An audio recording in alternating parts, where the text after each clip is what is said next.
As the Kurukshetra War approaches, Krishna, the divine strategist, visits Karna and reveals a truth that shakes him to his core.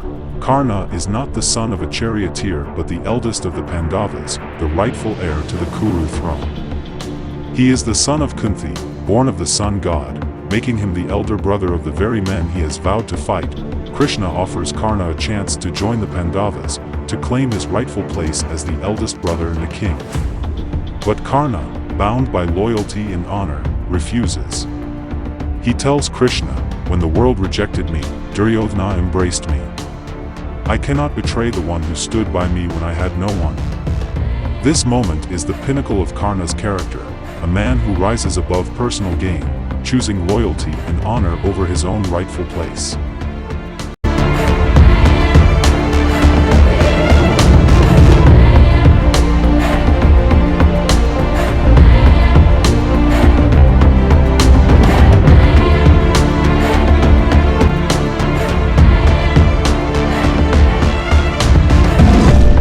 In the great battle of Kurukshetra, Karna shines as the brightest star.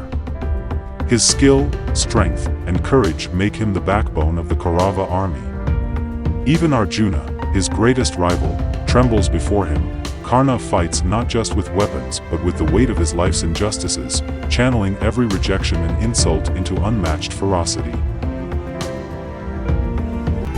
Karna's childhood was filled with dreams of greatness. Raised by the humble charioteer Adhiratha and his wife Radha, Karna grew up in the dusty streets of Hastinapura, unaware of his divine origins. From a young age, he displayed extraordinary skills, his archery unmatched, his strength beyond comprehension, his heart burning with a desire to prove himself. Yet, the world, blinded by prejudice, saw only the son of a charioteer and not the hero he was destined to be.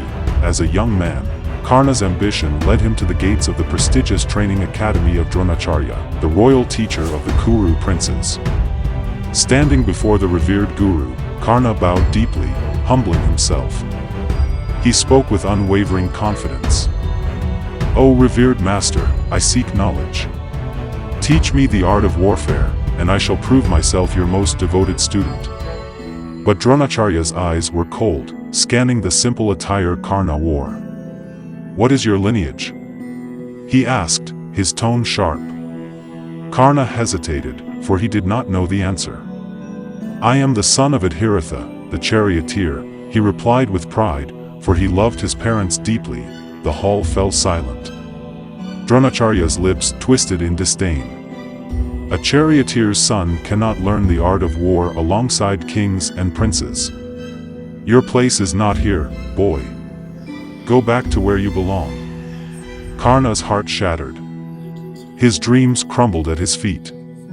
He turned away, his eyes brimming with tears. But his resolve only grew stronger. "If the world refuses to teach me, I shall find another way," he whispered to himself. Still determined, Karna later approached Kripakarya, the royal priest and another teacher of the Kuru princes. Kripakarya, known for his knowledge of dharma, was a man Karna hoped would see beyond his birth. But Kripakarya, too, rejected him, laughing bitterly. "A charioteer's son dares to seek a place among warriors? Know your place, Karna. The lineage of kings flows in their blood, not yours." Karna endured insult after insult, rejection after rejection. The whispers of society grew louder, branding him as an outcast. Even when he stood shoulder to shoulder with princes, his heart burned with the knowledge that he was seen as lesser, not because of his abilities but because of the station of his birth. The deepest cut came at the Swayamvara of Draupadi, a moment that could have been Karna's redemption. The court was abuzz with anticipation as princes and warriors gathered, eager to win the hand of the princess known for her beauty and brilliance. The challenge was daunting: string a mighty bow and pierce the eye of a rotating fish by looking only at its reflection. One by one, the great warriors failed, unable to even lift the bow. Then, Karna stepped forward. The hall fell silent as he moved with the confidence of a lion. His hands lifted the bow with ease, and his eyes, focused and determined, locked onto the reflection of the target. With unmatched grace, Karna strung the bow and released the arrow. The sound of the string reverberated through the hall as the arrow found its mark, piercing the eye of the fish. The crowd erupted in astonishment. The challenge had been conquered, and victory was his, but before he could claim Draupadi's hand, she stood and spoke words that would haunt Karna forever. "I will not marry the son of a charioteer," she declared, her voice laced with disdain. The hall erupted in whispers, some mocking, others pitying. Karna stood frozen, his victory turned to ash in his hands. The bow slipped from his grasp as her words echoed in his mind, louder than any applause could have been. For the first time, the weight of the world's prejudice bore down on him. He clenched his fists, his nails digging into his palms, drawing blood. But he did not let his pain show. Instead, he turned and walked away with his head held high, his heart breaking into pieces he would never show the world. Despite these rejections, Karna never allowed bitterness to consume him. He bore the scars of each insult, each humiliation, and turned them into fuel for his unyielding determination. Though society branded him an outcast, in his heart, he remained a warrior, a man destined for greatness. His suffering was immense, his sorrow deep, but his will remained unbroken. This chapter of Karna's life is one of unbearable pain, a young man gifted with extraordinary talent, yet denied recognition for circumstances beyond his control. The world rejected Karna not for his lack of ability but for his lack of lineage. Yet, even in his darkest moments, Karna refused to let the world define him. The tragic beauty of Karna's story lies not in his pain but in the strength with which he bore it, turning rejection into resilience and sorrow into an unrelenting drive to rise above it all. The fire of rejection only fuels Karna's determination. Denied training by Dronacharya, he seeks out Parushurama, the greatest teacher of warfare. Disguising his origins, Karna becomes Parushurama's most gifted student, mastering the celestial weapons and battle techniques that no other warrior could. But even here, fate is cruel.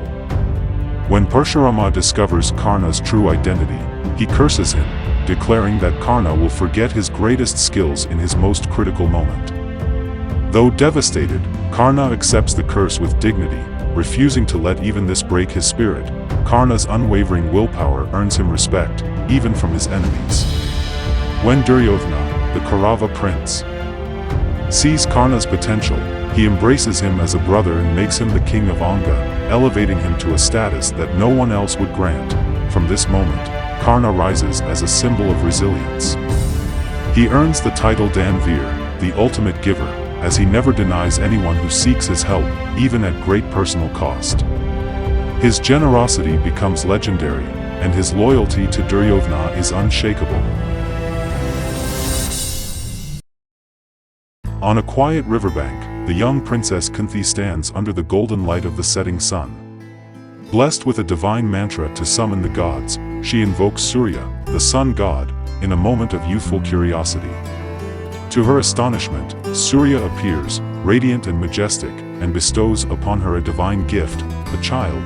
This child, born with golden armor and earrings that gleam with the light of divinity, is destined for greatness. Yet, for all his celestial glory, his arrival is veiled in sorrow.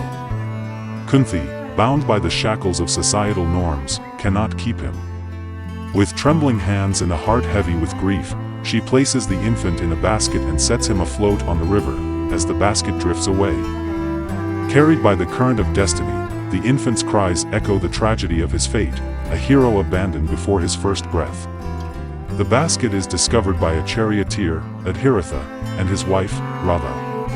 They take the child in, naming him Karna and raising him as their own, unaware of the divine blood flowing through his veins.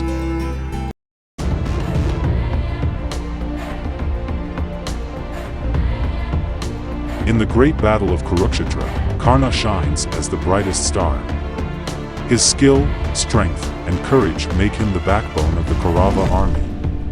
Even Arjuna, his greatest rival, trembles before him. Karna fights not just with weapons but with the weight of his life's injustices, channeling every rejection and insult into unmatched ferocity.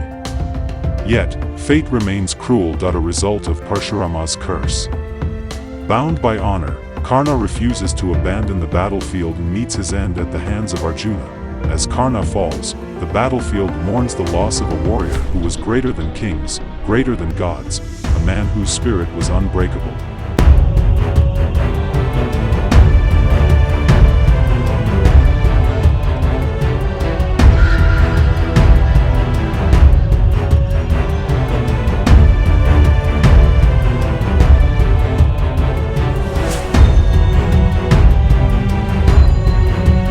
Karna's life is a tale of tragedy and triumph.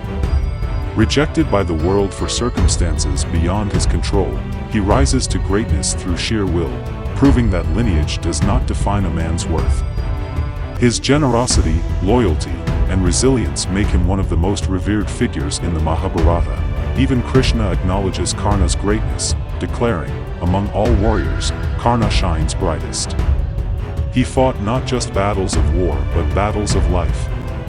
Karna's story is not just one of sorrow but of inspiration, a hero who, despite every rejection, rose to become a legend. His life teaches us that greatness lies not in birth but in the courage to rise above one's circumstances, leaving behind a legacy that will echo for eternity.